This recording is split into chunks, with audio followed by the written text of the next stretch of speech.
Reaction to the attack on Taetrus continues to pour in from across the galaxy. "This is an act of war," stated Minister of Agriculture Idus Vallum, who became Primarch of Taetrus by the laws of succession. "This is an attack against all civilized colonies of the galaxy," stated Ulran Ron of the Vol Protectorate, who ordered a national day of mourning for those lost in the destruction. On Palaven, millions of Turians in dozens of cities marched in solidarity with the victims of what is becoming known as the Vallum blast. The death toll is still unknown, but estimates run anywhere from 150,000 to 1.1 million, which could make the day of the blast the second bloodiest day in Turian history, ranking just under the first 22 Earth Standard hours of the Battle of Degaris.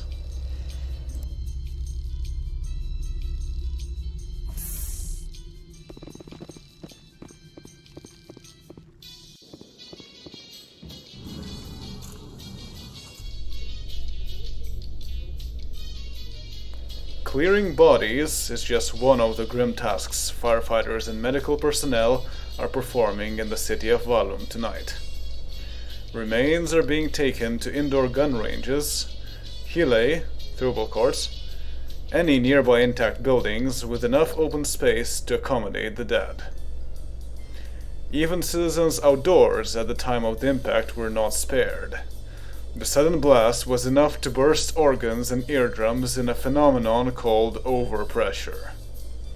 "It's like tossing explosives into a lake," explains Lieutenant Razun Skartos. "You don't need shrapnel to get a lot of dead fish." Meanwhile, nearby hospitals are full to the brim with the living.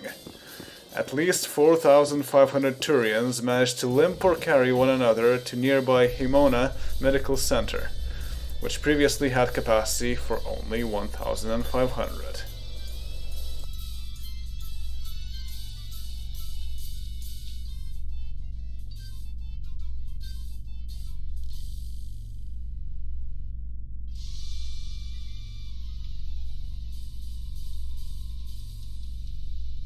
The outpouring of support for the Turian victims of the Vallum blast has reached across the Milky Way. "Today the whole galaxy bleeds blue," said Earth's European Union's Prime Minister Hertz. On Thessia, Matriarch Tiala ordered the Ceres Republican Guard to play the Turian anthem "Stars Behind Me" during their changing of the guard, an act last performed during the Krogan rebellions after the Turians lost Uchalda. The Quarian migrant fleet made no symbolic gestures, but are sending 24 cruisers to Taetrus packed with emergency supplies. The Solarian Union, meanwhile, is donating heavy moving equipment, state-of-the-art construction-grade vehicles that use Mass Effect fields to alleviate secondary collapses when digging through rubble.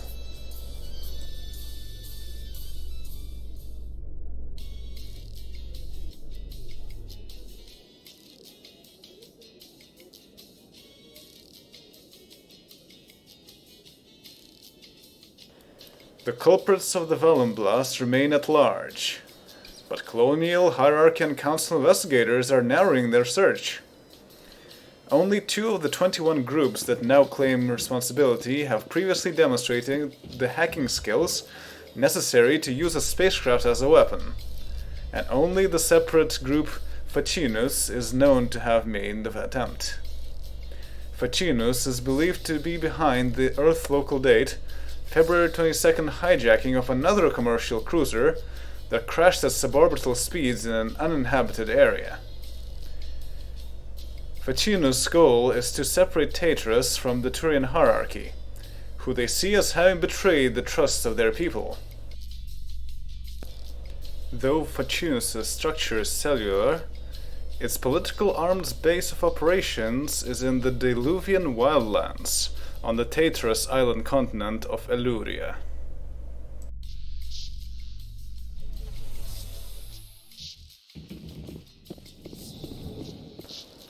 The search for survivors in the rubble of Taetrus continues tonight. Only 16 trapped people have been recovered alive, and experts say the chances of finding more survivors are slim. Bulldozers and heavy cranes are removing debris from the city's 4 major highways. Only a handful of aerial ambulances have made it to the interior of the rubble. Firefighter Extanrelius says that there is little hope for those in the central crater. The impact didn't just knock buildings over, it picked them up and dropped them. New calculations indicate that even this massive blow was relatively mild compared to what it could have been. The ship involved was only starting its acceleration to FTL speeds, and achieved a velocity under that of a mass accelerated bullet before contact.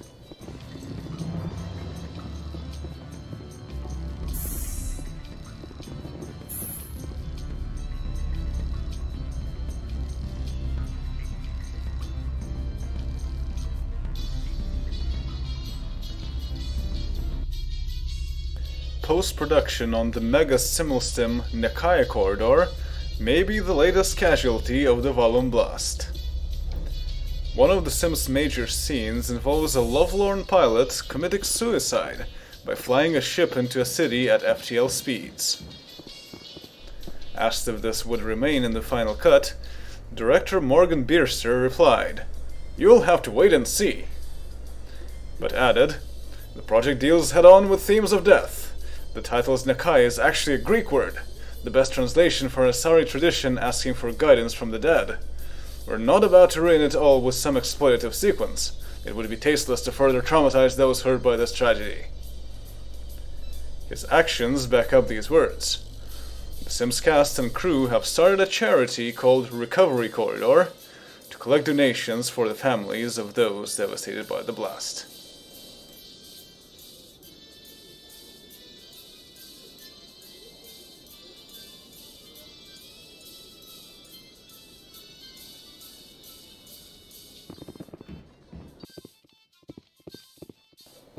A glimmer of hope on Taetrus tonight.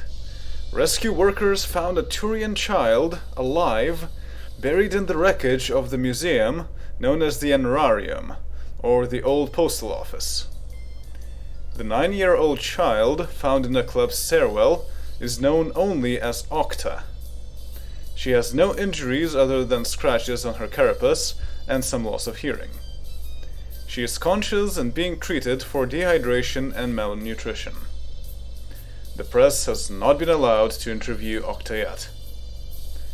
Saren Yahirix, the rescue worker who found her, said that she didn't even cry out. "We didn't hear a thing. We just opened up the wall, and there she was."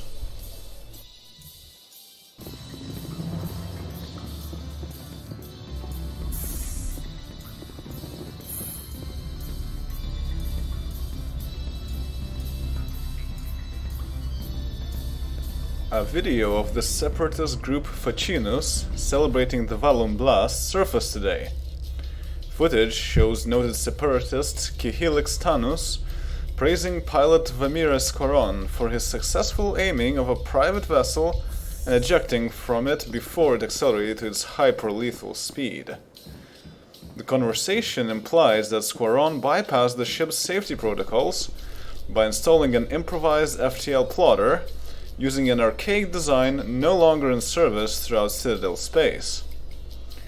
The vid also shows Tanus criticizing the Turian hierarchy for failing to respond to the humanitarian crisis on the planet Bilan. "They are old Zemna," heard animals, "only responding when they themselves are jabbed." He then threatened a storm of light-speed vessels, one for every week that Taetrus remains, "subject to the human-appeasing lackeys that run imperialist space," referring to the hierarchy and Citadel species.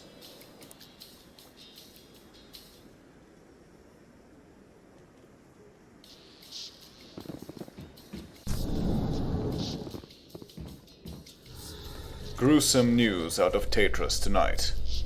4 Turian men have been arrested for stealing healthy organs from the dead at the overcrowded Himona Medical Center.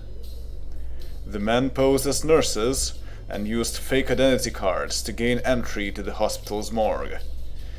2 ran interference, while the other 2, skilled in surgery, removed kidneys, lungs, and gizzards from the freshest corpses of those who died just days after the Vallum blast. The Turians were discovered by a diener, who suspected something was amiss when the men attempted to prevent him from seeing the bodies. "I cannot believe I'm the same species as these parasites," said the diener Taetrus Sentivus. "Whatever happened to shame?"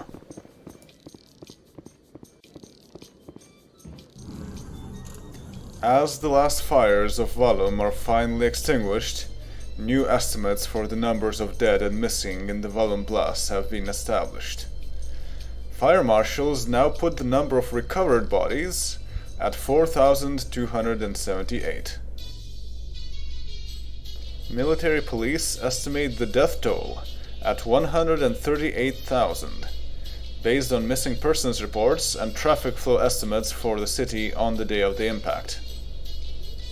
The cost for repairing the damage is estimated at 338 billion credits, to say nothing of the city's gross domestic product that was estimated at 4.8 billion per year, and is estimated to fall to 1.3 billion by the end of the fourth quarter of 2185.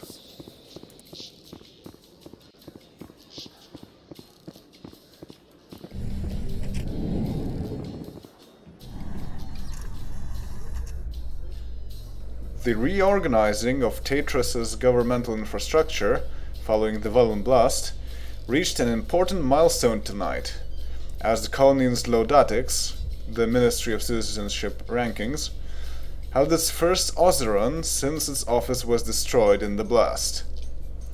The Ozeron, a ceremony that recognizes the promotion of Turians to a new citizenship tier, was initially overseen by local generous Timus Aurelos, who swore in the new minister, Anela Seneraxis. Aurelos then turned the ceremony over to her, and Seneraxis formally promoted 1,238 Turians, ranging from young adults entering second tier boot camp to radiatum lawgivers in the 23rd tier. Seneraxis called on the latter in her closing remarks, saying, "We know the task before us is mighty, and we look to our leaders to help us serve with dignity and strength. Together we will prevail."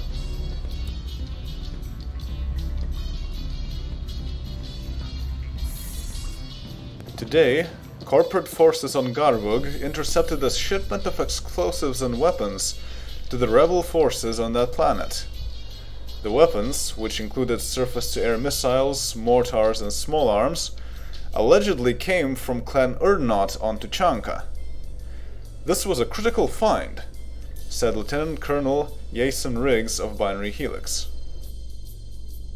"It is imperative that the galaxy knows we have zero tolerance for those who aid insurgent forces, whether from the Terminus or elsewhere, and we will call out those who act against us." Urnot Jat, spokesperson for Clan Urnot's financial arm on Tuchanka, appeared unimpressed.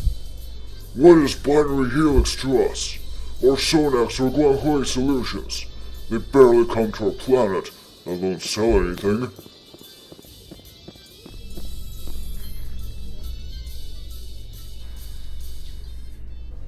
Primarch Idus Valen addressed the colony of Taetrus in a, Earth Standard, 40-minute speech, culminating in a declaration of war against the separatist group Facinus. The Primarch spoke from the steps of the Sanhei Memorial, received 7 standing ovations, and was frequently interrupted by applause as he detailed the crimes of the previously little-known group. "Our enemies will not escape the long talons of justice," he stated. "Their dreams of anarchy and accountability have given birth to a mass murder that marks them as criminals, not heads of state. We call upon their neighbors in an ultimatum: deliver them to us or share their graves." He announced that the Turian hierarchy will be lending its support in a military effort against the Diluvian wildlands. a rural wetlands area where Facinus holds the greatest influence.